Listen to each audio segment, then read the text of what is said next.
In today's video, I'm going to teach you how to add Hyperbutton in Card.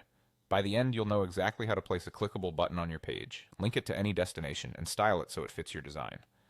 Start by heading to the Card homepage and opening your dashboard. This takes you to your list of sites so you can work on the one you want. Select your project to open it in the Builder. You'll see your canvas in the center and a settings panel on the side, which is where most of the button controls live. Next, add a new element. Click Add, then choose Buttons. Card will drop a default button onto your workspace immediately, so you have something to customize without any extra setup. Look to the side panel and expand the button's settings by clicking the small arrow next to Button. Expanding this panel gives you access to all the text, link, and styling options you'll need. Start by updating the label. Change the default text to something clear and action-oriented like Contact, Get Started, or Learn More. A descriptive label helps visitors understand exactly what happens when they click. Now connect the button to a destination. Edit the URL field and paste the link you want users to visit. Be sure to use a complete, valid link including HTTPS so it works reliably. If you're linking within the same page, you can use a section or anchor you've already set up.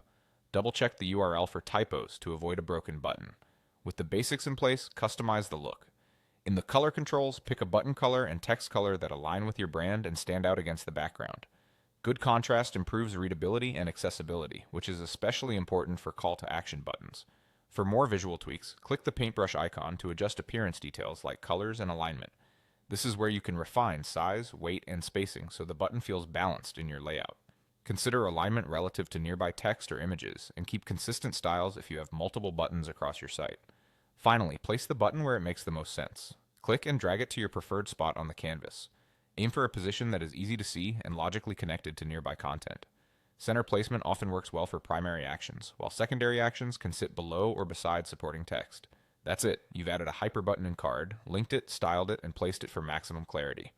Keep your labels clear, your colors consistent, and your link accurate, and your button will guide visitors exactly where you want them to go.